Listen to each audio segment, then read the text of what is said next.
Have you ever heard of a simple act of kindness that accidentally unlocked a life-changing secret? This story begins with a mechanic in a small mountain town, the kind of man who fixes cars, not destinies.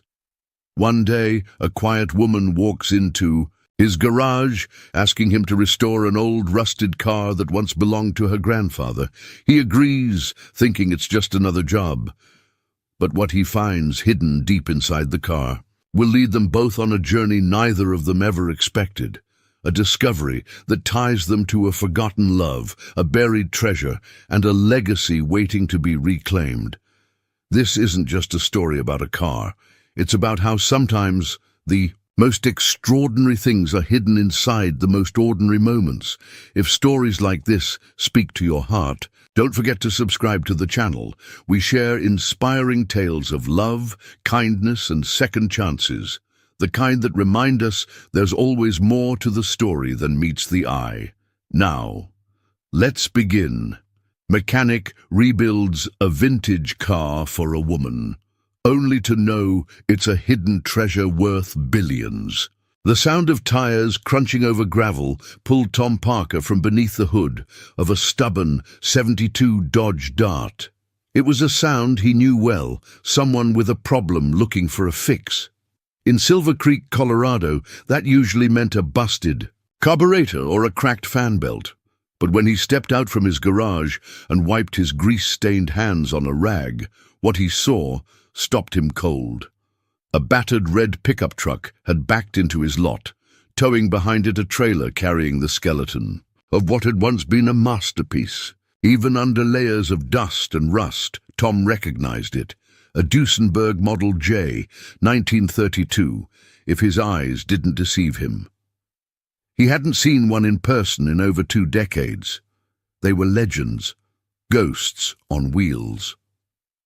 Seeing one in a place like Silver Creek was like stumbling upon a Rembrandt at a flea market. The driver's door opened and a woman stepped out. She looked like she belonged in another time, or at least another town. Tall, graceful, wrapped in a grey wool coat with leather, gloves and boots that had seen more city pavement than mountain snow. Her hair, dark and pinned up, framed a face that was striking, not for its beauty, though she had that, but for something else. A kind of stillness, the look of someone who had spent too many hours lost in thought. "You, Tom Parker?" she asked, her voice low and even. "That's me," he said, nodding toward the trailer. "Yours?" She glanced at the Duesenberg and gave a short, almost embarrassed nod. "It was my grandfather's. I'd like it restored." Tom raised an eyebrow. "You sure it's not beyond saving?" "I'm sure," she said, meeting his eyes. There was something in her tone that silenced the rest of the questions forming on his tongue. Not entitlement, not desperation, something quieter, determined. "Well," he said, "you've brought it to the right place. Let's get her unhitched." They worked together in silence, the wind carrying the smell of pine and snow. As they rolled the trailer into the garage, Tom couldn't resist running his fingers along the frame. The once shining chrome was dull and pitted. The tires were rotted, the leather interior long since given way to mold and decay. But the bones of the car, the lines of the body, the sweep of the fenders, still carried echoes of grandeur. "Not many people would go through the trouble for a wreck like this," Tom said, glancing at her. She hesitated, then said, "It's not just about the car. It's about what it meant to him, what it might still mean." Tom caught something in her voice, an emotion carefully tucked away, grief maybe, or unfinished business. "What's your name?" he asked. Elise Vega." That name, Vega, tickled something at the back of his memory, but he let it go. "All right, Elise. You want full restoration?" "As close as possible to the original," she said. "I want it like he would have remembered it." Tom gave a short nod. "It'll take time, months, maybe longer. Parts like this don't grow on trees." "I'm not in a hurry," she said. He handed her the intake form. She filled it out with elegant, deliberate strokes, then handed it back. As she turned to leave, Tom called out, "Why now? Why restore it after all these years?" She paused at the door. "Because I think there's more to this car than anyone." Realized. Then she left, just like that, disappearing down the gravel road with the same quiet resolve she'd arrived with. Tom spent the rest of the day circling the car like a detective at a crime scene. He wasn't just looking at rust or decay. He was reading signs, searching for clues in dents and bolts and faded paint. Underneath the passenger seat, as he tugged at the remnants of a disintegrated leather cushion, something slipped out and fell to the floor. He picked it up carefully. A photograph, old, fragile, its edges curled with time. It showed a young couple standing proudly beside the Duesenberg, shining and new. Behind them, a harbor stretched out, and in the background, a large ship was docked. On the bottom corner of the photo, written in graceful cursive, were 5 words: "Last stop before freedom, 1933. Tom stared at the image. Something about it made his skin prickle. The man in the photo had sharp cheekbones and a confident smile. The woman clung to his arm, her face radiant. The photo didn't look like a casual family keepsake. It looked like a message, a memory. Preserved for a reason. He flipped it over, but the back was blank. Setting it on the workbench, he exhaled slowly. It wasn't the first time he'd found something inside a car. Old coins, forgotten tools, even a love letter once. But this was different. That night, Tom sat at his kitchen table, the photo beside his coffee mug, his mind turning. Something about the date, 1933, kept catching his attention. That was the year of the Gold Reserve Act, the year private ownership of gold had been outlawed. That had sent shockwaves through the country. Hoarders burying coins, collectors hiding what they could. A time of secrecy and fear, of things being hidden and forgotten. And now, here was a Duesenberg, reappearing in a small mountain town, carrying whispers from that same year. He couldn't sleep. Back at the garage before dawn, Tom popped open the glove box. It creaked like a coffin. Inside, beneath a rat's nest of debris, he found a yellowed envelope folded and brittle with age. No name, just a seal, cracked and faded, and inside, a clipping from a newspaper dated October 1933. The headline read, "3 million in Spanish gold vanishes in mysterious train heist." No leads. Tom read the article 3 times. The details were sparse. A freight train robbed outside Colorado Springs, guards tied up, no suspects, no trail. But near the bottom, his eyes caught a curious line. Witnesses report seeing a luxury automobile speeding away from the scene, believed to be a Duesenberg. He looked at the car again, at the photo, at the name Vega. A chill worked its way through his spine. He didn't believe in coincidence. Not when it came to things built with this much precision. Not when it came to women who appeared out of nowhere, with ghosts in their eyes. Something told him Elise Vega wasn't just here for a restoration, and this car was hiding something much bigger than rust. The next morning, the air in Silver Creek was crisp enough to bite. A thin sheen of frost glazed the edges of the garage's windows, and Tom Parker's breath fogged the cold as he opened the bay doors and stood for a moment in silence. The Duesenberg sat where he'd left it, long, elegant even in decay, like a sleeping relic unwilling to give up its secrets. But Tom knew better than to be fooled by beauty. He'd seen it before. Beneath the surface, time did its damage to everything, even legends. He rolled up his sleeves and got to work. The morning passed in a quiet rhythm of metal and memory. Bolts groaned in protest as he loosened them from their decades-long slumber. Molded leather cracked beneath his gloves. He worked with care, treating each piece like it might crumble with the wrong pressure. It wasn't just about restoring the car anymore. It was about uncovering something. Something Elise might not even know she was chasing. When he pulled out the rear bench seat, a rush of dust filled the air.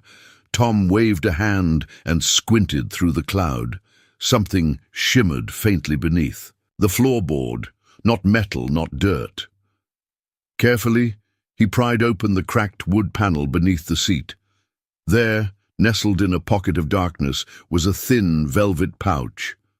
Tom hesitated. Then, slowly, he lifted it out and placed it gently on the workbench. His fingers moved with the precision of a surgeon as he unwrapped the brittle fabric. Inside were two items, a silver pendant shaped like a lion's head, intricate old-world craftsmanship, and a folded yellowed envelope sealed with wax, bearing a family crest he didn't recognize. The initials AV were etched on the pendant's back, Antonio Vega. Tom's eyes narrowed. The name finally clicked. He remembered reading about Vega years ago, a Spanish nobleman who fled Europe in the early 1930s under mysterious circumstances. He'd been linked to rumors of smuggling gold and priceless art out of Europe as the continent teetered toward war. The story had vanished like smoke. No one ever proved anything, and now here was his car. Tom didn't believe in fairy tales, but this was starting to feel like the beginning of one. Later that afternoon, Elise returned. She didn't announce herself, just pushed open the door and stepped inside, bringing the scent of cold air and pine needles with her. Tom looked up from the workbench where he'd laid out the pendant and envelope, now protected under a clear plastic sheet. "You found something," she said, not as a question. "I did," Tom replied, watching her closely. "Under the seat. This was hidden pretty well." She walked over slowly, her eyes locking on the lion pendant first. Her face changed. Something flickered, like recognition, or maybe memory. She reached out, but stopped herself. "This crest," Tom said, tapping the wax seal. "It's not American." "No," Elise said softly. "It's Spanish, my grandfather's family crest. I've only ever seen it once, on a letter my mother kept in her drawer." Tom leaned back against the workbench. "You said you barely knew him." "I didn't. He died when I was 6. My mother never talked about him much, said he was complicated." Tom raised an eyebrow.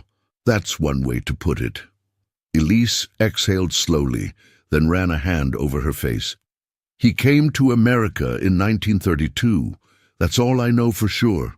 Changed his name, bought property under a different identity. The rest was family myth."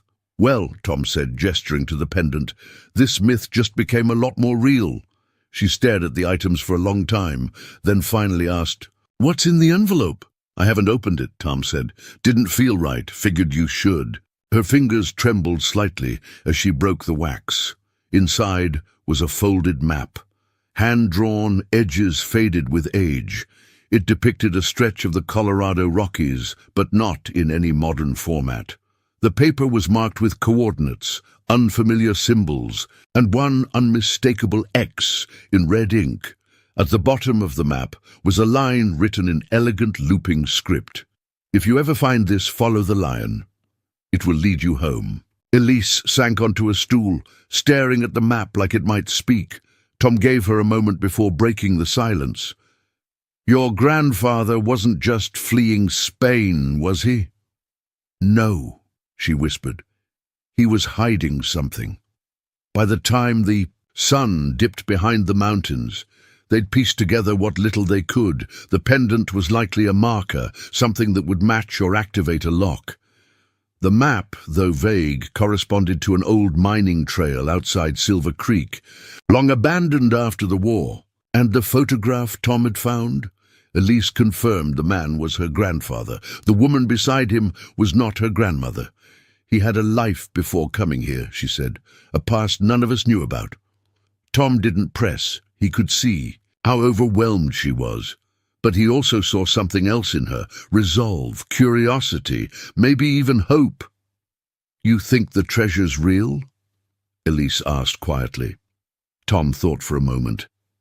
"I think if someone like your grandfather went to these lengths to hide something, it was worth hiding.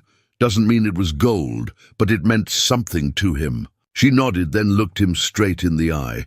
"Would you come with me if I followed the map?" He hesitated, just long enough for her to notice. He wasn't in the business of adventures. His life was simple by design, safe, predictable. But then he looked at the car, the map, the pendant, and her. "I will," he said, "if you're sure you're ready to find what's at the end."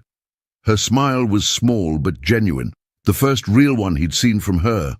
"I think I have." To be. That night, Tom couldn't sleep.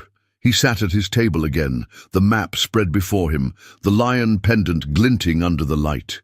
He felt it in his bones, the way old soldiers feel storms coming. Something was waiting out there in those mountains, and it was calling them both. The first snowfall came early that year. It blanketed Silver Creek in a hush, softening the sharp edges of the small mountain town.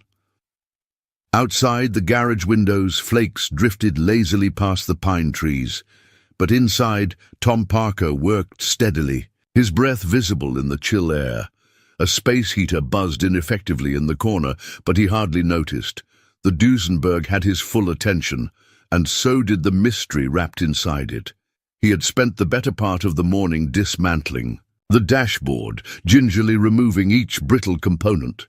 Every screw, every fragment of leather or wiring, he handled like a museum curator. The deeper he went, the more certain he became.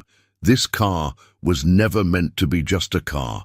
It was a container, a message, and now it was beginning to speak. Behind the paneling, tucked into the cavity where the radio had once been mounted, Tom found a bundle wrapped in oilcloth. Carefully, he peeled back the layers to reveal a stack of fragile documents, photographs, handwritten notes, and a folded sheet of parchment that smelled faintly of smoke and age. Tom's hands trembled slightly as he laid the items out on the workbench. The first was a black and white photo, its edges crumbling. It showed the same couple from the original picture, Elise's grandfather, Antonio Vega, and the unknown woman, this time seated inside the Duesenberg. The woman's face was more clearly visible. She was beautiful, poised, with a gaze that hinted at both elegance and danger. A name was scribbled on the back, Isabel. Next, a page torn from a journal. The ink had faded in spots, but Tom could still read most of it. "The treasure is no longer safe in Europe. I have made arrangements. The car will carry the last of it. Isabel says we must vanish after New York. The port is watched. Colorado will be safer. The Americans don't ask questions if you pay them not to." Beneath that, a map, different from the one they had already found. This one was printed, a railway map of the western United States, with several markings in red pencil. One circled Colorado Springs. Another traced a line through a mountain pass Tom recognized, a few miles outside of Silver Creek. Tom exhaled slowly. A car, a woman, a treasure smuggled through America under the eyes of history. And now, decades later, the final pieces of that forgotten puzzle had landed in his garage. Elise arrived that afternoon, snowflakes clinging to the shoulders of her coat. She looked less like a stranger now, more like someone returning home, a woman slowly reclaiming a story she never knew belonged to her. "You found something again, didn't you?" she asked, stepping into the warmth of the garage. Tom didn't answer right away. He simply handed her the photo of Isabel. She stared at it for a long time. "She's not my grandmother." "No," Tom said gently. "I don't think she was." Elisa's fingers traced the image as if hoping to pull truth from the paper. "My mother never mentioned any of this. Not Isabel, not Colorado, just that her father came here with nothing and built a quiet life." "Well, that part may still be true," Tom said, "but it wasn't by accident." He showed her the journal page, then the railway map. Elise absorbed the words in silence, her brow furrowed. "What does it mean?" she finally whispered. Tom tapped the journal page. It means your grandfather wasn't just running from something, he was protecting something. And this car, it wasn't just transportation, it was a vault, maybe even a decoy. Elise looked back at the Duesenberg, her expression shifting. The reverence in her eyes deepened. All these years, it just sat in that barn, covered in dust, forgotten. Not forgotten, Tom said, just waiting for the right person to remember. She smiled faintly, but it faded quickly. Do you really believe there's still something out there after all this time? Tom hesitated, then nodded. Yes, and I think your grandfather left enough breadcrumbs to help us find it. Over the next few days, they worked side by side, combing through every inch of the Duesenberg, searching not just for secrets, but for understanding. They discovered small things, a ring lodged between floorboards, stamped with a Spanish insignia, a tobacco tin hidden inside the spare tire compartment, containing more scraps of writing, directions, coded references to tunnels and storage crates, names crossed out in haste. The more they uncovered, the clearer the picture became. Antonio Vega had orchestrated something monumental. With the help of Isabel, perhaps a lover, perhaps an accomplice, he had transported a fortune across an ocean and into the American wilderness, hiding it in plain sight. And then he had disappeared into a quiet life, never speaking of it again. But why? One evening, as snow fell in thick sheets outside and the garage lights glowed like a lantern against the storm, Elise sat at Tom's workbench, flipping through the journal fragments. She looked tired, but alive in a way he hadn't seen before, like the layers were slowly peeling away to reveal someone real, someone fighting to reconnect with something lost. I used to think my family didn't matter, she said quietly. My mother never talked about where she came from. I thought maybe there was nothing to say, just ordinary people living ordinary lives. Tom leaned against the frame of the Duesenberg, arms crossed, listening. But this changes everything. My grandfather wasn't just some immigrant trying to survive. He was part of something bigger. He made sacrifices I never understood. Tom nodded.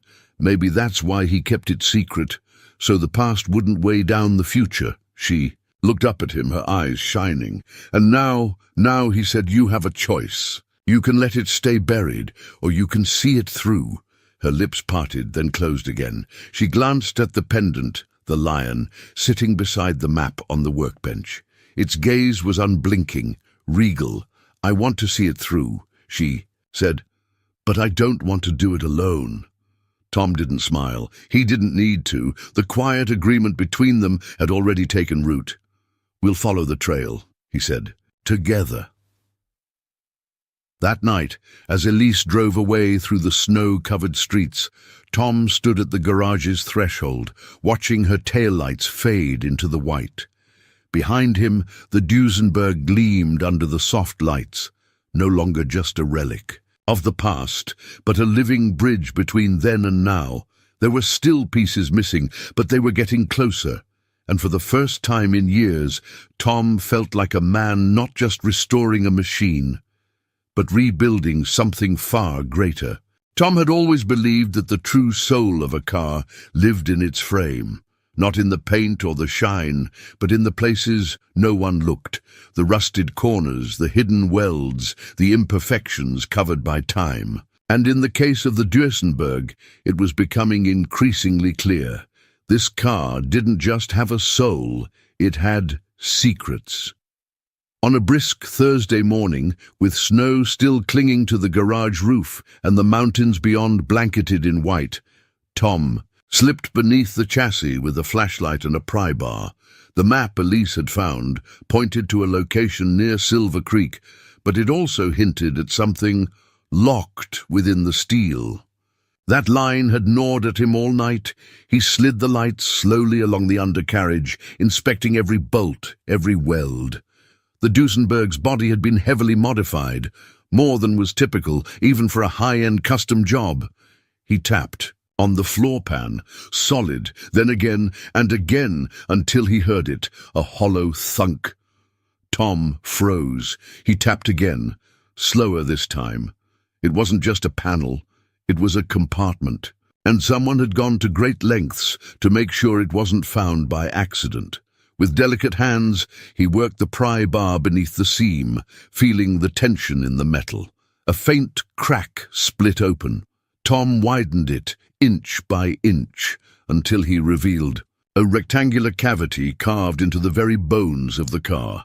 Inside was a lead-lined box, no bigger than a shoebox. He pulled it out and set it on the workbench with a weighty thud. He stared at it for a long time before opening it. When he finally lifted the lid, he was met not with gold, but parchment, several pages folded and sealed together with wax. Atop the bundle was a small, ornate key made of brass, and beneath it a ring wrapped in cloth. Tom gently unwrapped the ring. It was heavier than it looked, engraved with a royal crest and a Latin inscription, Fortis in Fide, strong in faith. He knew immediately this wasn't costume jewelry. It was something else, a symbol of status, possibly a seal. He ran his fingers over the parchment, then picked up the key and turned it over in his hand. A lock. Somewhere. He exhaled, rubbing the back of his neck. The car had just confirmed what he and Elise had begun to suspect. Her grandfather hadn't just hidden something valuable. He'd left a trail, and it wasn't over yet. Elise arrived just after lunch, shaking off the cold as she stepped into the warmth of the garage. She looked different these days, not in the obvious ways, but in how she carried herself, like someone walking into her story instead of standing on the sidelines of someone else's. Tom didn't say anything right away. He simply handed her the ring. She took it slowly, her eyes widening as she studied the crest. "This was his," she whispered. "I've seen it in old sketches. My mother said it was part of our family lineage, tied to Spanish nobility." Tom showed her the key next. "Found this with the ring and some sealed documents." Elise moved toward the workbench, her breath catching as she saw the box. "Have you opened the documents?" she asked. "Not yet. Thought you should." With great care she broke the wax seal. Inside were handwritten instructions, coded references to locations, symbols, and finally a description that made her sit down slowly. Under the lion's shadow where stone meets sky, the chamber waits. "The key will show the way." Elise looked up at Tom, her voice quiet. "He built a vault." Tom nodded. "Looks like it." They spread the documents across the workbench, analyzing every detail. A sketch accompanied the writing. A mountain, range, a specific rock formation that looked like a crouching lion, and coordinates scribbled in the margin. Tom recognized it. "That's just past Beartooth Ridge. There's an old mining trail out that way, barely used anymore." Elise stared at the page, her eyes filled with something between fear and awe. "What if we're really chasing treasure?" she said. "What if you're chasing your grandfather's redemption?" Tom countered. "He clearly meant for someone, you, to find this. Maybe not just for the gold, maybe for the truth." The next day, with the sky a pale canvas and the snow crunching beneath their boots, Tom and Elise hiked through the thick pines toward Beartooth Ridge. Tom carried a pack with tools, a flashlight, and the key. Elise clutched the map and the documents, bundled in layers of wool and determination. It took them over an hour to reach the rock formation.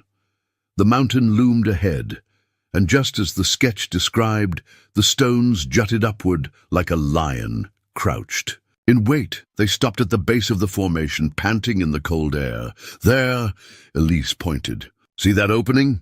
Half covered by snow and brush, a narrow crevice in the stone wall yawned open like a mouth long forgotten."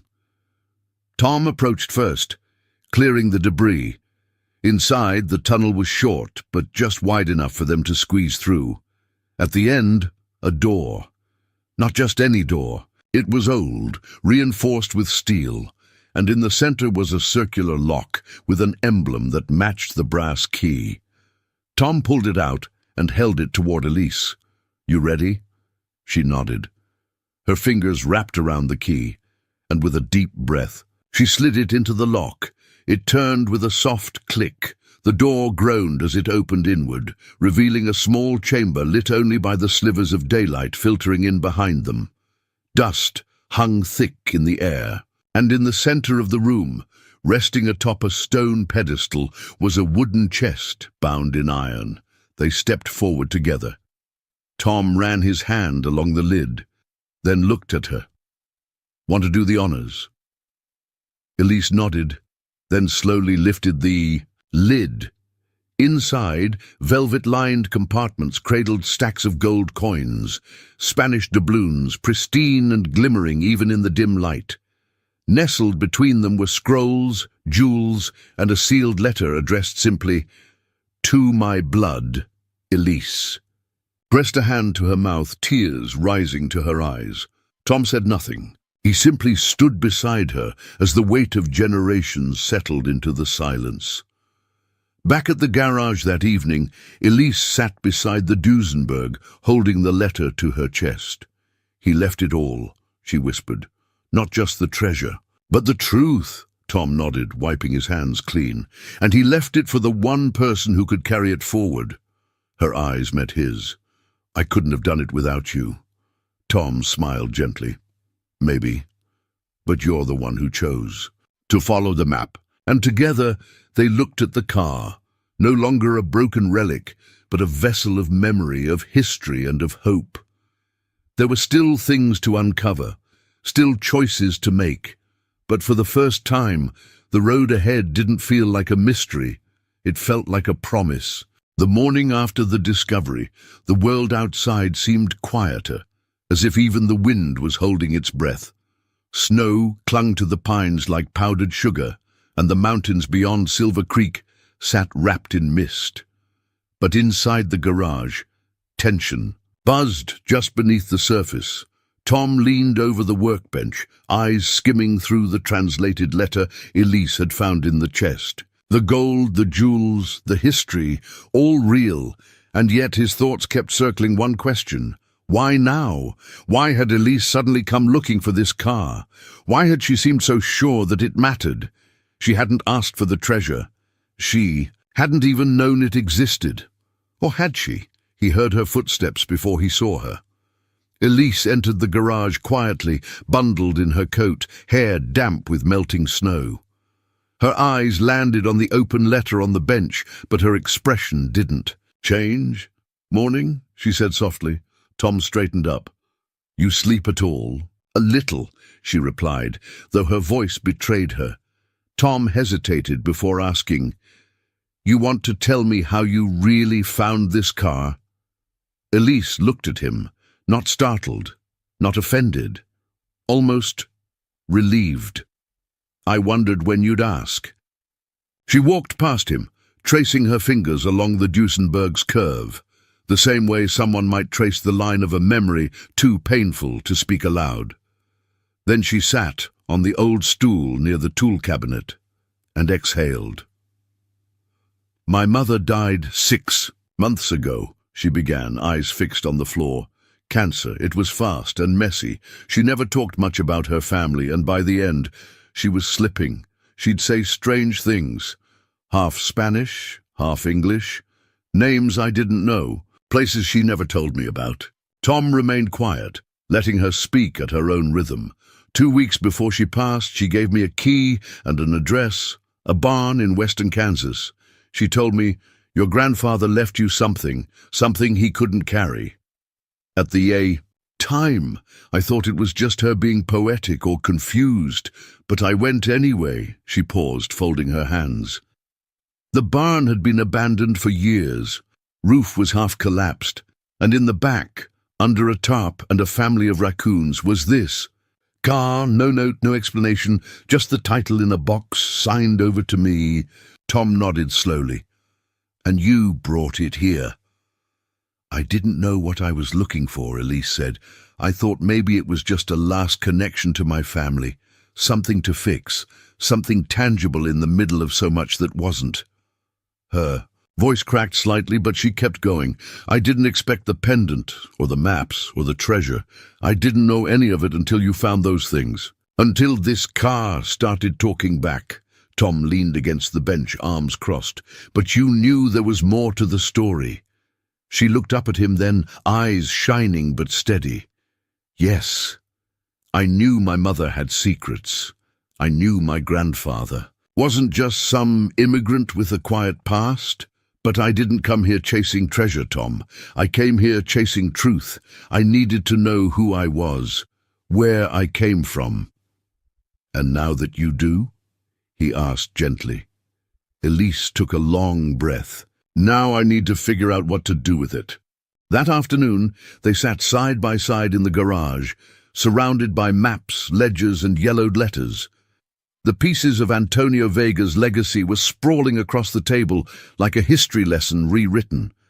There were ledgers listing donations to families fleeing war in Europe, secret payments to smugglers who'd helped hide artwork and gold from the Nazis, records of deposits made to small banks across the Midwest under false names, money quietly funneled into charities and orphanages after the war. Your grandfather didn't just steal gold, Tom murmured. He preserved it, protected it, and gave it away bit by bit. Elise traced her fingers over the names in the ledger. He lived like a ghost, but he made sure his past served something bigger.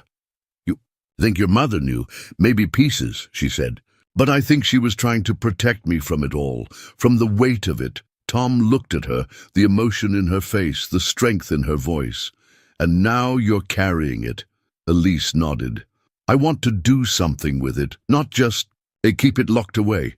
That night, Elise stayed behind after Tom closed the shop. She sat near the Duesenberg again, running her hand over the restored leather interior. Her grandfather's voice echoed in her memory, not real words, but the shape of them, spoken through generations.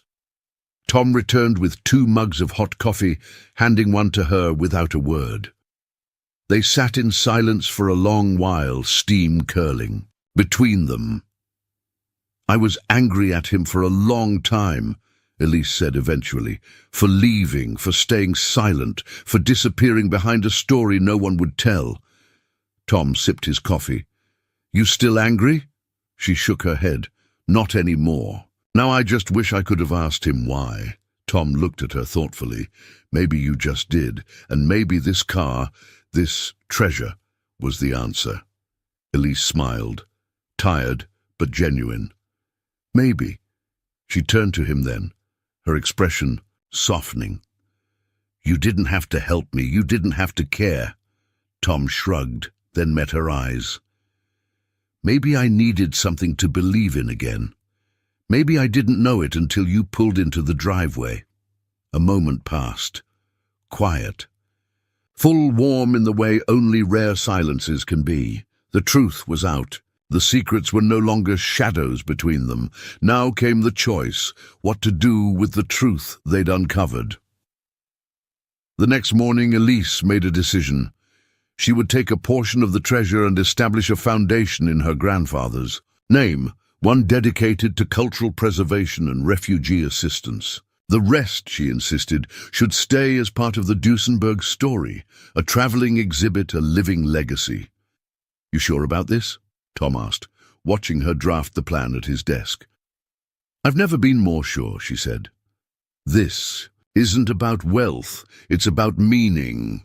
And in that moment Tom realized something. The woman who had arrived looking for restoration had found something far greater than a repaired car. She had found herself. They set out just after sunrise, the cold Colorado air crisp against their faces, the light cutting gold through the frost-covered pines. Elise sat beside Tom in his beat-up Ford Bronco, clutching a folder filled with copied maps and handwritten notes, while the lion pendant hung from her neck, heavy with history. Tom drove with quiet focus, his hands steady on the wheel as the road curved upward into the mountains. They were headed toward a place long forgotten, marked only on Antonio Vega's sketch, and in the cryptic line, "Under the lion's shadow, where stone meets sky." It sounded like poetry, but they both knew it was a direction. "It's strange," Elise murmured, looking out the window as evergreens blurred past. "This place was always here, just a few miles from town, but it might as well have been another world." Tom nodded. Sometimes the closest secrets are the hardest to see.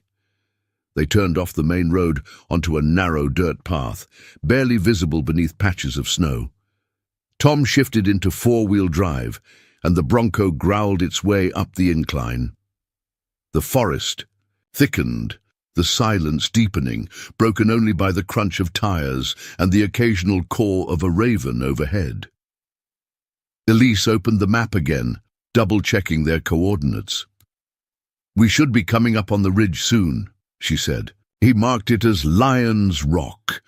Tom slowed as the trees thinned, and then, suddenly, it was there.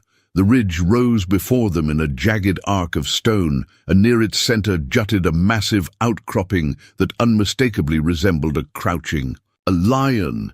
Its head bowed, back-hunched, tail curling behind. Even bathed in snow, the resemblance was uncanny. Tom pulled the Bronco to a stop and turned off the engine. "This is it," Elise whispered. They stepped out into the morning stillness. The wind was sharp, but the sun was beginning to climb, casting long shadows across the rock's face. Tom grabbed his pack from the back seat, rope, flashlight, crowbar, and the brass key they'd used once before. Elise tucked the lion pendant inside her coat and followed him toward the rock. Behind the formation, partly hidden by brush and thyme, they found a narrow path winding upward. The climb was steep but manageable, and after 20 minutes they reached a flat shelf of stone that overlooked the valley below. It was there, nestled between the base of the lion-shaped rock and the cliff wall, that they saw it. A small, wooden door, weathered grey, set directly into the rock. Tom crouched to inspect it. No visible hinges, no knob. Just an iron plate at the center with a tiny keyhole. Elise stepped forward, heart racing, and removed the pendant from her neck. She turned it over, running her fingers along the lion's mane. As Tom watched, she pressed the base of the pendant into the iron plate. It clicked. The hidden panel slid open with a groan of ancient gears, revealing the keyhole beneath. Elise pulled the brass key from Tom's pack, took a deep breath, and inserted it. Another click. Then silence. Tom pushed gently, and the door creaked open, revealing a narrow tunnel carved into the stone. They exchanged a glance. Tom took the lead, flashlight cutting through the darkness. The tunnel was cold, the air stale but dry. Walls of stone framed their descent as they moved carefully down a gentle slope, the light revealing marks in the walls, initials, scratched symbols, and faded handprints. Signs of whoever had built this place, and perhaps those who had hidden within it. At the end of the passage, they entered a small chamber no larger than a modest kitchen. The walls were lined with wooden crates, sealed with wax, and stamped with the same crest as the ring, Antonio Vega's family seal.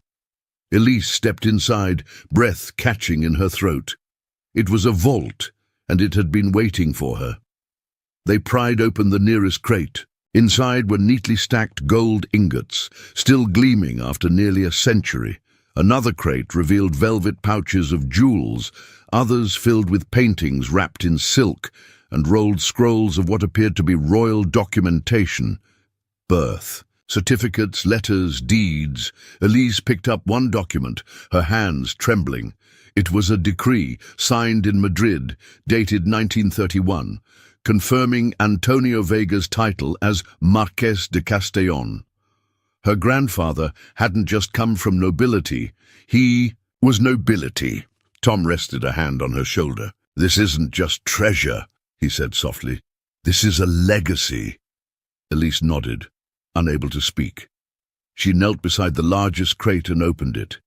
Inside was a small chest, carved from dark wood and inlaid with silver. She opened it slowly. Inside was a letter sealed in wax, addressed in looping script to the one who bears my name and my blood. With trembling hands, Elise broke the seal. My dearest, if you are reading this, then I am gone, and time has delivered you here, not by accident, but by choice. I was not a perfect man. I left behind pain as well as protection. I chose silence because the world was dangerous, and I did not know whom to trust. But you are my blood, my hope, and I trust that you will use what you find here not for glory but for good. This treasure was never mine. It belongs to those who need it. Let it bring healing, not division. Let it rebuild, not destroy. And know this, I loved you before I ever knew your name. Antonio Vega. Tears rolled down Elise's cheeks as she folded the letter and held it to her chest. For the first time, the story of her life felt whole.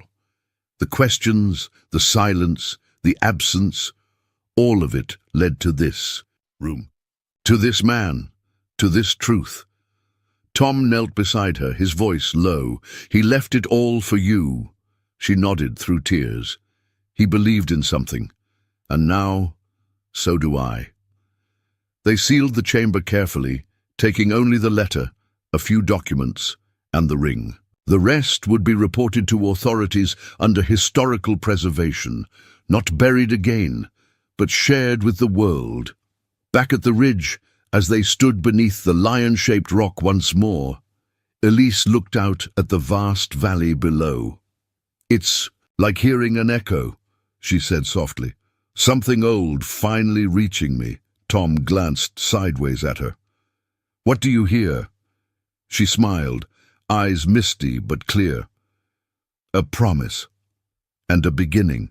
They were back in the garage by mid-afternoon, the Duesenberg gleaming under the fluorescent lights like a sleeping beast reborn. Outside, a fresh layer of snow covered the world in white silence. But inside, the air buzzed with something far, warmer purpose. Elise stood over the workbench, carefully laying out the documents they'd brought back from the mountain vault. Her grandfather's letter, royal decrees, and a hand-drawn inventory of the items hidden in the chamber. She studied every word with reverence, as if deciphering a message left for her heart more than her mind. Tom watched her from across the room, coffee in hand, his gaze lingering on the subtle transformation she had undergone. When they first met, Elise carried herself with practiced detachment, like someone braced for disappointment. But now there was light behind her eyes. Strength not born of confidence, but of connection, finally rooted to a past she once thought lost. This line here, Elise said, pointing to the bottom of the inventory sheet. It keeps pulling at me. Tom stepped closer. The line read, "One last chest, unmarked, for Isabel, to be delivered only if she is lost." He furrowed his brow. "We didn't see that chest in the vault." "No," Elise said, her voice quiet, "and I think he meant it that way." She pulled another map from the folder. It was the one they'd found earlier, different from the one that led them to the vault. The railway map. "I think the last chest never made it into the chamber," she said. "I think he was interrupted." Tom studied the map more closely now. One route was marked more heavily than the others. A train line leading west from New York, with a stop circled in red near Colorado Springs. Scrawled beside it in Spanish was a single word, desvío, detour. "You think he hid something along the railway?" Tom asked. "I think he tried to," Elise replied. "Maybe something went wrong. Maybe he got separated from Isabel, but he didn't forget her." Tom nodded slowly. "Then we follow the detour." The next morning, they drove 2 hours south, to the edge of Colorado Springs, the city rising gently against the backdrop of the Rockies. With the map guiding them, they found their way to an overgrown rail yard, long abandoned, its tracks rusted and twisted beneath years of weeds and weather. Elise stared out at the remnants of the past with a kind of solemnity. "It must have been here," she whispered. Tom got out of the truck and surveyed the area. There wasn't much left. A few crumbling stone buildings, a water tower barely upright, and the skeletal remains of a rail platform. They wandered for over an hour, checking the structures, peering through boarded windows, stepping over cracked concrete and rotted beams. And then Tom saw it. At the far end of the yard, partially hidden behind a collapsed fence and an avalanche of brush, stood an old train car. Its paint was long faded, the exterior eaten by rust, but its shape was unmistakable. A private passenger coach, the kind reserved for dignitaries or wealthy travelers in the early 1900s. Tom motioned to Elise. "Over here." They approached slowly, unsure what time or man might have left behind. The door creaked open under Tom's hand. Inside, the air was thick with age and dust, but beneath it lingered something else. The faint scent of lavender, barely perceptible, like a memory. They stepped into the coach. The windows were streaked with grime, and the upholstery had long since given way to moths and decay. But in the corner, behind a broken panel of wood, near what was once a fold-out bed, Tom noticed something odd. A small brass hinge, perfectly intact. He knelt and pressed gently. A wooden tile popped open, revealing a hollow cavity beneath the floorboards, and inside it a chest, smaller than the others and unmarked, just as Antonio had written. Elise crouched beside him. Her hand trembled as she reached for the lid. Inside, wrapped in layers of silk and linen, were two items, a leather-bound journal and a locket. Elise picked up the locket first and opened it. On one side was a picture of Isabel, serene and elegant, the same woman from the old photograph. On the other side, Antonio, younger, with kind eyes and a half-smile that matched Elise's, a couple caught in time, a love suspended in secrecy. Tom handed her the journal. She opened it gently, the spine crackling with age. The first page read, "For Isabel, if ever we are parted, these words are my truth and my heart." They read through the journal for hours, sitting in the quiet ruin of the train car as snow began to fall again outside. Antonio's words painted a picture more vivid than any photograph. His escape from Spain under threat of imprisonment, his love affair with Isabel, an art historian who had helped him smuggle priceless works out of Madrid. Their journey across the Atlantic, the betrayal by a friend in New York, the fear that led them to split up to protect each other and the treasure. The final entries were raw, filled with longing and regret. "If I do not find you, know that I have carried your name, like a flame in the dark, that this treasure was never worth more than one more day with you." When Elise reached the last page, she pressed the journal to her chest and closed her eyes. For a long time, neither she nor Tom said a word. Then finally, she whispered, "He loved her. He gave up everything, not for gold, but for her." Tom nodded, and he made sure her story wasn't forgotten. Later that evening, back in Silver Creek, Elise placed the locket and journal in the display case beside the Duesenberg. The car was now more than metal and polish. It was a shrine, a vessel of two entwined legacies.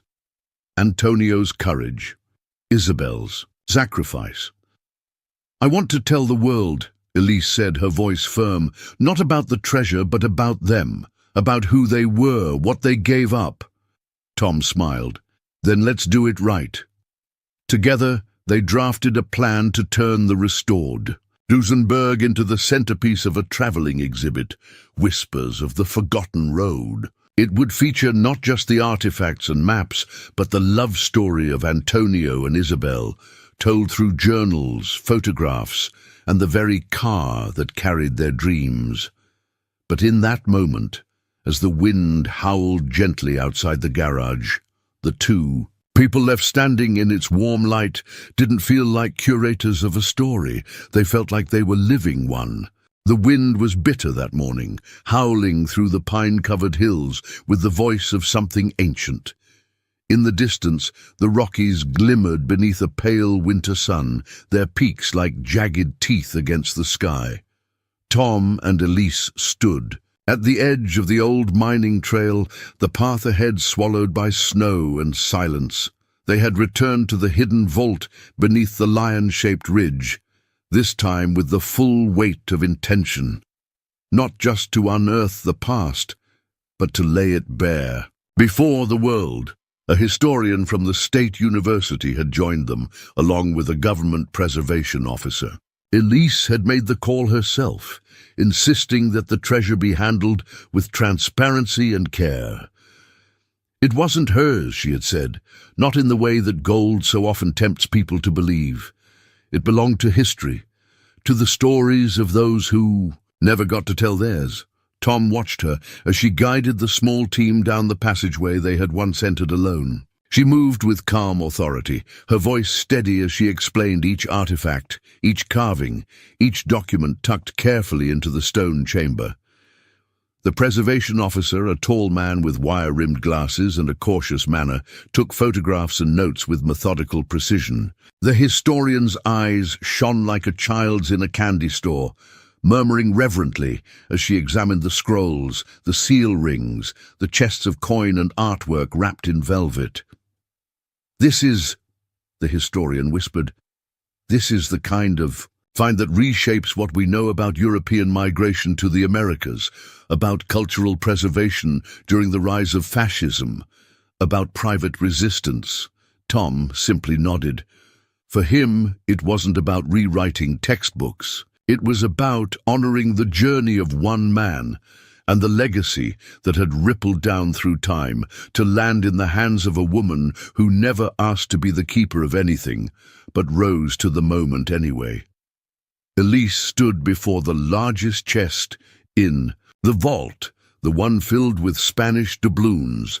She touched the edge of it gently, then turned to the preservation officer. "I want this to be displayed," she said. "But only if it's contextualized, not just gold for gold's sake. Tell people where it came from, why it was hidden, what it cost." The officer met her gaze, clearly impressed. "We can ensure that. We'll transport the most sensitive items directly to the state's historical archive for conservation. With your permission, of course." "You have it," Elise said, "as long as the story remains intact." They spent the rest of the day cataloguing the items, carefully packing the documents and artwork, photographing every detail. Elise and Tom worked tirelessly alongside the team, refusing to simply stand by. By dusk, the vault was cleared of its treasures, but not its soul. The stone walls still held echoes of Antonio's letter, of the choices made in silence, and the love buried between paragraphs. Outside the tunnel, the sky had turned violet, streaked with fire where the sun dipped below the mountains. Elise stood beside Tom, watching the light fade. "Do you think he ever came back?" she asked softly. Tom shook his head. "I think he made peace with what he left behind. And I think he trusted that someday someone would come and carry it. The rest of the way," she nodded, pulling her coat tighter against the wind. "He never stopped loving her. Not even after all those years." "No," Tom said, "and he never stopped protecting her either." There was a long pause between them, filled only by the sound of wind through the trees. Then Elise turned. To him, "You've given me more than you know." He smiled gently. "You gave it to yourself. I just helped you see it." Back in Silver Creek that evening, the garage was quieter than usual. The Duesenberg sat at the center of the space, bathed in golden lamplight, fully restored. Its green paint gleamed like emerald beneath wax and polish. Its chrome shone with mirrored sharpness. But more than that, it now felt alive, less a vehicle, more a vessel of memory and meaning. Elise walked around the car slowly, fingers tracing its elegant lines. "It feels different now," she murmured. Tom stood beside her. "Because it is." It's carrying something it didn't before. A purpose, she said. He nodded. She looked up at him, her voice low. I want to take it on the road, the exhibit, city by city, not just for scholars or collectors, but for regular people, so they can see that even the most ordinary objects can hold extraordinary stories. Tom chuckled.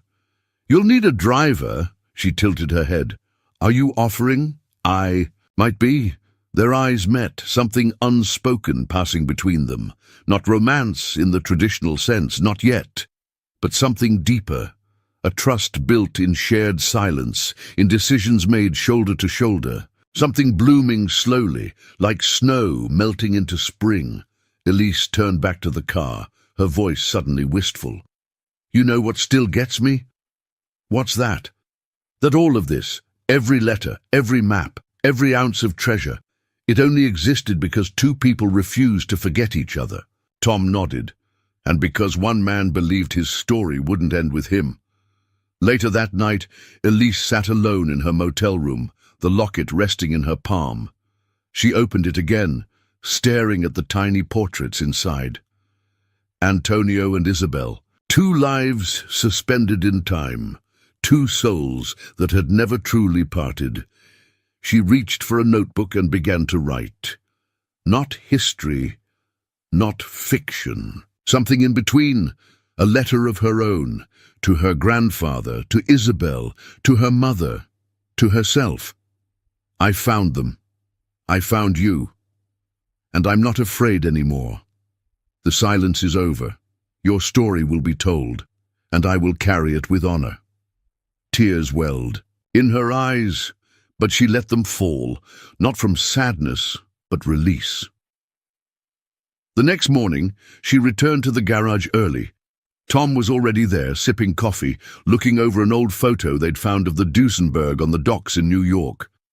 You ready? He asked. Elise nodded.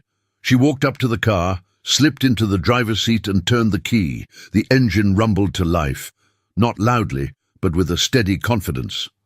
A voice returned from long ago, speaking not in words, but in rhythm. Tom climbed in beside her. The garage doors rolled open, revealing the snow-dusted road ahead, the mountains shimmering in the morning sun, and together they drove, not away from the past, but straight into its light. Silver Creek's town square had never seen anything quite like it. The day the Duesenberg was unveiled at the community center, the townsfolk came in coats and scarves, lining up outside despite the cold. Children clutched their parents' hands. Older couples reminisced about bygone eras. Even the mayor, a pragmatic man not known for sentimentality, stood blinking back emotion as the car glistened under the soft winter sun like a relic pulled from the pages of a forgotten novel. Tom stood beside the vehicle, arms crossed, flannel, shirt freshly pressed, boots shined just enough for the occasion. Elise stood at the front, speaking into the microphone with a poise that surprised even her. She told the story, not of gold or stolen treasure, but of two people, Antonio and Isabel, who chose love over power, sacrifice over safety. She spoke of exile, of silence, of the courage it took to hide something precious, not for gain, but for protection. And she spoke of the journey that brought her here, not just physically, but emotionally, of finding meaning in the rusted frame, of an old car and truth in the spaces between generations. When she finished, the crowd stood in quiet awe. No one clapped immediately. It wasn't that kind of moment. Instead, a gentle hush lingered, like the town itself was bowing its head in respect. Then slowly the applause began, soft, then building, and finally swelling into something warm and real, not polite, grateful. After the ceremony, people lingered. To view the exhibit, the locket was displayed beside the photograph of Antonio and Isabel. The journal sat open under glass. And, of course, the car, restored to its former glory, was the centerpiece. Children asked questions. Veterans nodded in quiet understanding. Immigrants with accents still heavy from the countries they'd left behind stared longer than most, as if seeing their own stories reflected in Antonio's path. Tom watched Elise as she moved among them, not with the detachment of a presenter, but with the connection of someone who had lived the story she was telling. Later, as the sun began to dip and the crowd thinned, a man in his 70s approached the Duesenberg with reverence. He wore a World War II veteran's cap, his eyes watery. "My grandfather came through Ellis Island in '34, he said to Elise, voice rough with age. "Always said he left behind more than we could know. Maybe not treasure like this, but history. Thank you for bringing it forward." Elise took his hand in both of hers. "Thank you for carrying it this far." That evening, Tom and Elise sat on the garage steps, mugs of hot cider steaming in their hands. The Duesenberg rested inside, its engine cooled, but its presence still powerful. "You did good today," Tom said, nudging her shoulder gently. Elise chuckled. "I didn't trip over the microphone. That's a win." He gave her a look. "That wasn't just a speech, Elise. That was a gift. You gave this town a piece of something timeless." She grew quiet, gazing out at the snow-blanketed street. "I used to think purpose came from success, from achievement, titles, salaries. But all of that feels so shallow now." Tom nodded slowly. "It's funny. People chase wealth like it's a cure. But the real stuff, the kind that sticks, it's never something you can spend." "Like what?" she asked, turning toward him. He thought for a moment. "Like waking up with a reason, like being part of someone's story, like giving someone else hope." She smiled faintly. "So this is what healing feels like." Tom raised his mug. "Not bad, huh?" They clinked. Ceramic. The next morning, Elise met with a representative from a National Museum consortium. She explained her vision for the traveling exhibit, Whispers of the Forgotten Road, an immersive experience that would combine history, art, and personal storytelling. To her surprise, they didn't just agree, they were excited. But when they offered a sizable sum for the Duesenberg and full ownership of the collection, Elise paused. She asked for time to consider. That night, she and Tom walked through the quiet streets of Silver Creek. Christmas lights were going up, wreaths hung from old shop doors. Children laughed somewhere in the distance, their joy unburdened and pure. "They offered enough to change your life," Tom said carefully. "You could live anywhere, do anything." Elise looked up at him, snowflakes catching in her hair. "But I don't want to go anywhere," she said. "And I already am doing what I love." Tom smiled. "So you're not selling?" "No," she said. "I'm loaning. The exhibit will tour, but it'll return here, to this town, to the place where the story finally came full circle." He stopped walking, turning toward her. "Why here?" "Because this place reminded me that stories matter," she said. "That people like my grandfather and Isabel don't have to vanish. That history can be personal and transformative. And maybe," she added, her voice quieter now, "because this place gave me you." Tom looked down at her, something shifting behind his eyes. They didn't kiss. Not yet. But the way she reached for his hand and the way he held on, that was something money could never buy. Over the next few weeks, the garage transformed. What had once been a place for oil changes and tire rotations became a hybrid space, a restoration workshop and a storytelling hub. Tom still fixed cars, of course, but now, between toolboxes and grease-stained walls, hung artifacts and framed photographs from the Vega legacy. Elise launched a non-profit foundation in her grandfather's name, focused on preserving hidden immigrant histories. She traveled often but always returned to Silver Creek, always came back to the garage, to the mountains, to the people who had become her roots. And as winter softened into spring, as snow melted and crocuses bloomed along the sidewalks, something else bloomed too, slow and steady, like love done right, not flashy, not hurried, just real. One Saturday afternoon, Tom stood outside the garage, wiping his hands on a rag as Elise pulled up in the Duesenberg. She stepped out, radiant in a sundress and boots, a canvas bag slung over her shoulder. "You're late," he said, smiling. "You're impatient," she shot back. He walked toward her, stopping just short of where she stood.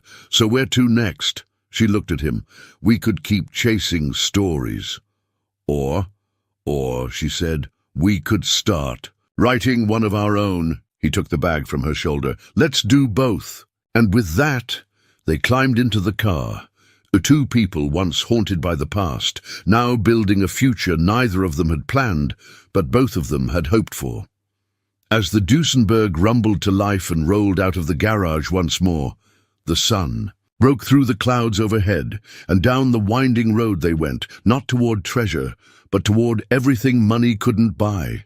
If someone had told Tom Parker a year ago that his quiet garage in Silver Creek would become a destination on a National Museum tour, he would have laughed, probably offered them a coffee and told them to get their radiator checked.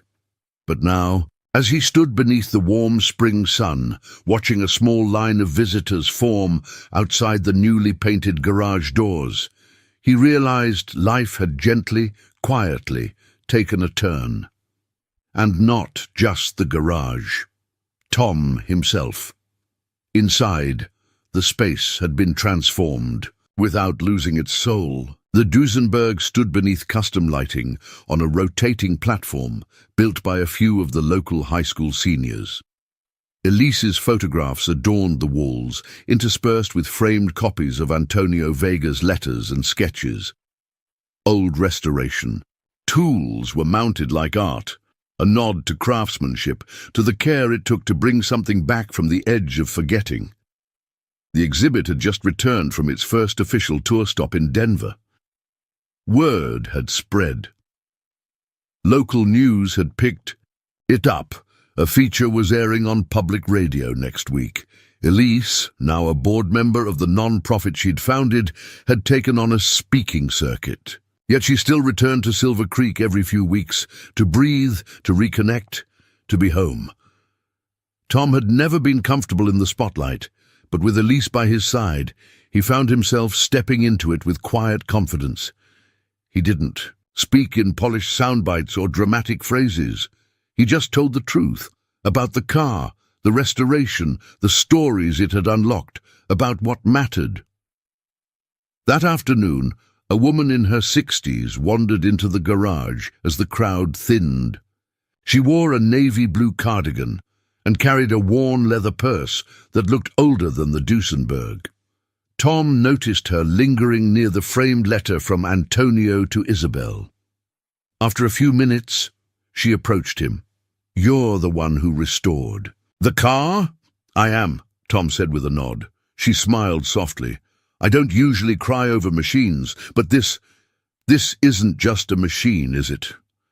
Tom shook his head. "No, ma'am, it's a story. It just happens to have wheels." The woman reached into her purse and pulled out a folded piece of paper. "My grandfather came from Spain. He used to tell me stories about a nobleman who fled with a woman and something precious. I thought he was just trying to make our family sound more interesting." She paused. "Until I heard about this." Tom accepted the paper, opened it carefully, and found a hand-drawn family tree, names in looping script that matched the style of Antonio's journals. Her family had once housed Antonio and Isabel during their travels west. "You're part of the story," Tom said.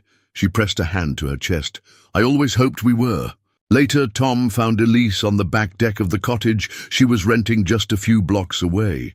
She sat with her legs curled under her, a journal in her lap, the afternoon breeze ruffling her hair. The scent of lilacs drifted from the garden below. He handed her the folded paper and explained the encounter. As she read, her eyes softened. "It's happening," she whispered. "What is?" "This story. It's waking people up, bringing pieces back together. Families, memories, parts of themselves they didn't know they'd lost." Tom leaned on the railing, watching her. "You did that." She looked up. "We did that," There was a pause, not of uncertainty but of depth. "You know," she said, "when I found the Duesenberg I thought I was restoring a car. But I think it restored me." Tom's voice was quiet. "I know what you mean." She set the journal aside and walked to him. "What would you say if I stopped traveling so much?" "I'd say I was wondering when you'd come to that decision." She smiled. "And if I said I wanted to stay, really stay, start something here, a life?" Tom didn't answer right away. He simply reached out, took her hand, and laced his, fingers through hers. "I'd say I've been building something here for a while," he said. "I just didn't know it until you showed up." Over the following months, the garage expanded, not in square footage, but in spirit. Tom added a side bay dedicated solely to restoring vintage cars for veterans and retirees who couldn't afford the work. Donations from the exhibit helped fund it, and volunteers came out of the woodwork. Kids, seniors, even tourists wanting to contribute to something meaningful. They called it the Legacy Bay. One afternoon, a Vietnam vet brought in a battered '49 Ford pickup that had belonged to his father. "I tried to fix it 100 times, he told Tom, "but I never had the tools or the heart." Tom, now with Elise at his side more often than not, handed him a shop towel and said, "Let's do it together." One quiet evening in early summer, Tom and Elise sat in the garage long after the last visitors had gone. The Duesenberg gleamed under the lights, but neither of them looked at it. They were watching the shadows on the floor, sipping coffee, their bodies tired but full. "Do you ever think about how different everything could have been?" Elise asked. Tom nodded. "All the time. If I hadn't driven into your garage, if you hadn't taken the job, I was going to turn you down," he said with a smirk. She raised an eyebrow. "Really?" "Yeah. Thought it was too much work, too complicated, too everything." "What changed your mind?" He looked at her, expression soft. "You did. You walked in like someone who'd been searching for something a long time. I guess I recognized that, because I'd been searching too." Elise leaned her head against his shoulder. "I'm glad we found each other in the dust." He chuckled. "Some things are worth restoring." They sat in silence, the kind that doesn't need to be filled, only shared. And in that silence, surrounded by oil stains, chrome, and memory, a love fully formed took root, not loud, not hurried, but deep and certain. Outside, the town of Silver Creek was settling in for the night. Lights twinkled in cottage windows. The scent of cut grass and honeysuckle hung in the warm air, and in a quiet garage at the edge of town, two people, one with calloused hands, the other with a heart once fractured by silence, sat side by side, knowing they had not just restored a car. They had rebuilt meaning. They had rebuilt home. The morning air in Silver Creek was warm, with the scent of pine and wildflowers. Spring had surrendered to early summer, and with it came the quiet hum of life unfolding. Porch swings creaking, children chasing bikes down sleepy lanes, the low rumble of an engine echoing from Tom Parker's garage.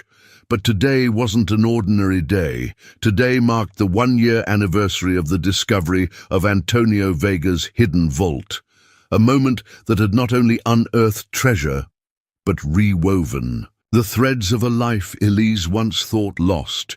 She stood in front of the Duesenberg, dressed in a soft blue sundress, her hair loosely pinned, eyes sparkling with purpose. The car had been polished to perfection for the occasion, but Elise herself radiated something even more luminous. Peace.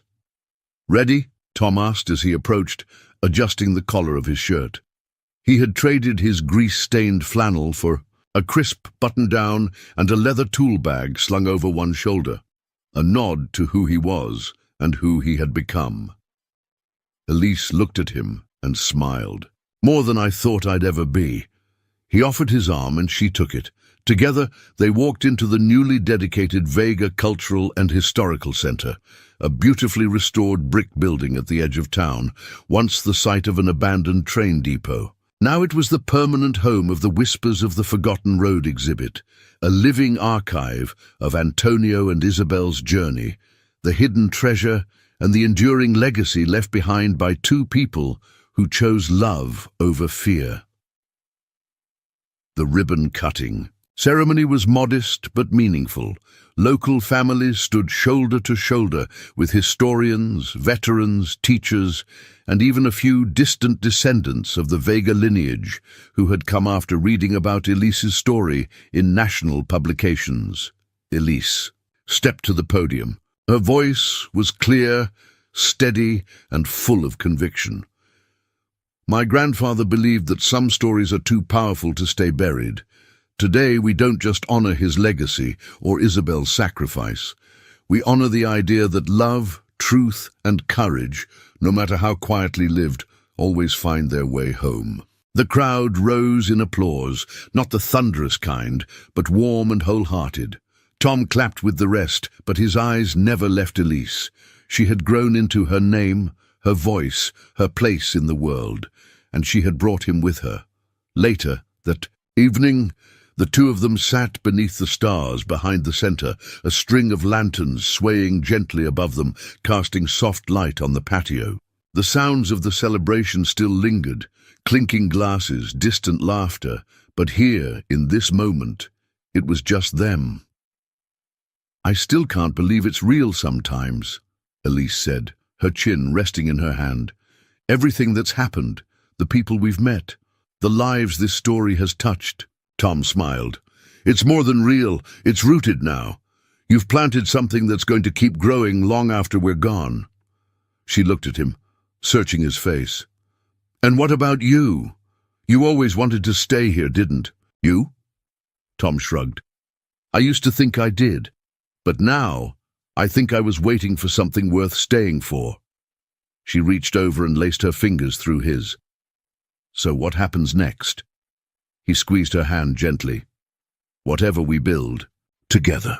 In the weeks that followed, life didn't slow down. It deepened.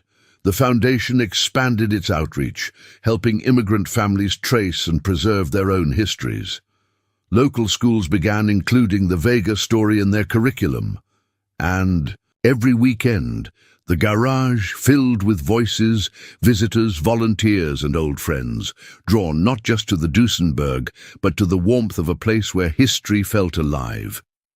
Elise took on the role of director for the center, but never abandoned the personal side of the work. She still hosted storytelling nights once a month, where neighbors shared family heirlooms and passed down tales over cups of cider and guitar tunes played on the porch. Tom, meanwhile, returned to his tools, but with renewed purpose. He no longer just fixed what was broken, he helped restore what mattered. Each car in the Legacy Bay came with its own story, and Tom made time for all of them. Sometimes Elise would join him late in the evenings, reading aloud from Antonio's journal as he worked under a lifted hood. It became their rhythm, their version of forever. One late summer afternoon, Elise surprised Tom with something he hadn't expected. "I've been thinking," she said, standing in the garage doorway with that familiar spark in her eyes. "We've spent so much time preserving the past. What if we created something new?" Tom looked up from under a Model T, brow lifted.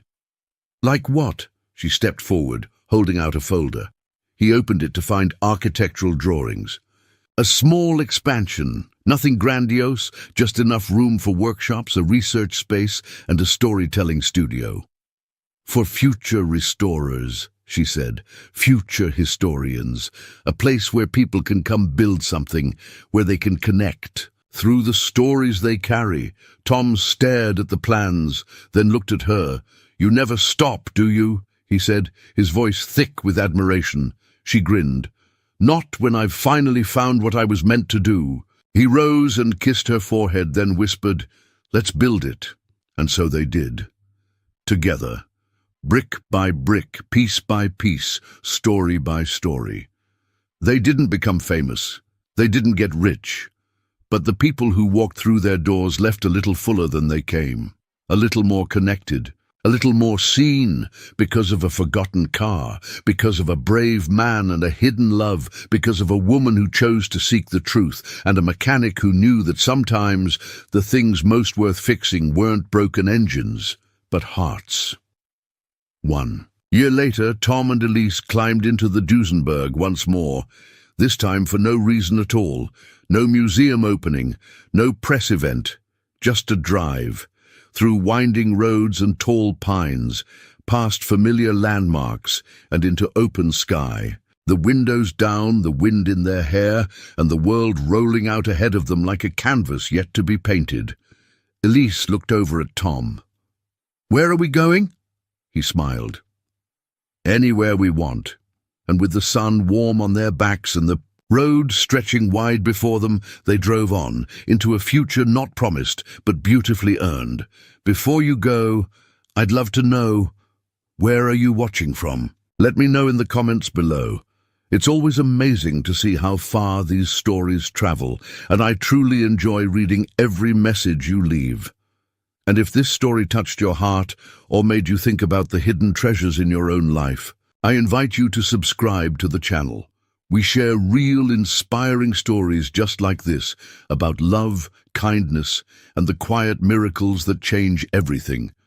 Thank you so much for watching, and for spending a little of your day with me. Until next time, take care, and never stop believing in the power of a simple story.